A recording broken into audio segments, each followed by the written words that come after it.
So I had a great question asked the other day, and the question was, Kerry, is there a difference in how you sell people when they're in different generations, right? So you got your millennials, your Gen Xers, your Gen Yers, your baby boomers, your greatest generation. I think I'm probably leaving a few out of there within that, and the answer is, in short, no, okay? And I've sold people in all the different age brackets and all the different age ranges out there, and I never look at it as a generational thing.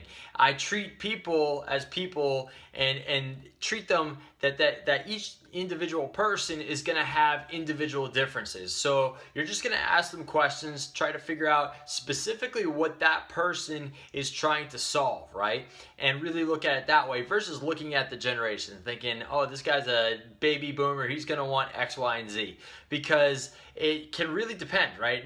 There's no one solid overall arching generalization that's going to fit every single one of those groups, other than the fact that they were born in that area. So if you make those generalizations, it can get you into trouble. So you have to treat every individual as an individual and ask them questions about, what kind of problems they're trying to solve. The other thing that I do too is really just pay attention to their language patterns, right? So some people are going to be more auditory, some people are going to be more visual, whatever it may be. So if I know I'm dealing with a visual person, I'm going to speak and communicate to that person in a visual way, right? I'm going to get them brochures, they're going to like pictures. I'm going to say, do you see what I'm saying there? To make sure they understand me, and go at it that way. And if they're specifically, maybe this guy is buying a car that you're talking to, right? And if they're repeatedly saying, hey, I want a ground shaking stereo system in my car, you're going to say, hey,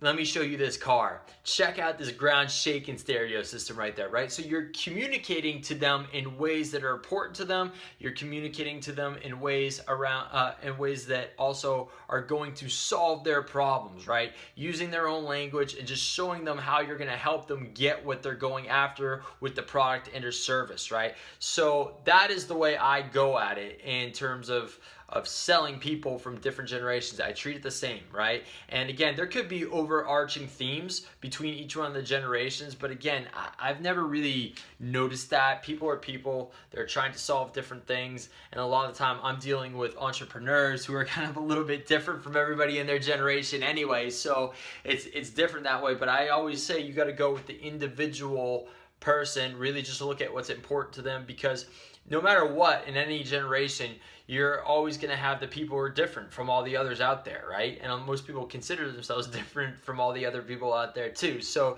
you have to just have those individual conversations with those people, see what they're trying to solve, notice their language patterns, notice how they're communicating, and then really tailor things to them that way. And when you do that, the generational differences go out of the way. They automatically feel like you understand them and you know them. Just repeating back to them what they're trying to do and what they're trying to accomplish through your product and your service, they're going to feel like you get them, right? And those are just general people skills. This isn't a generational thing.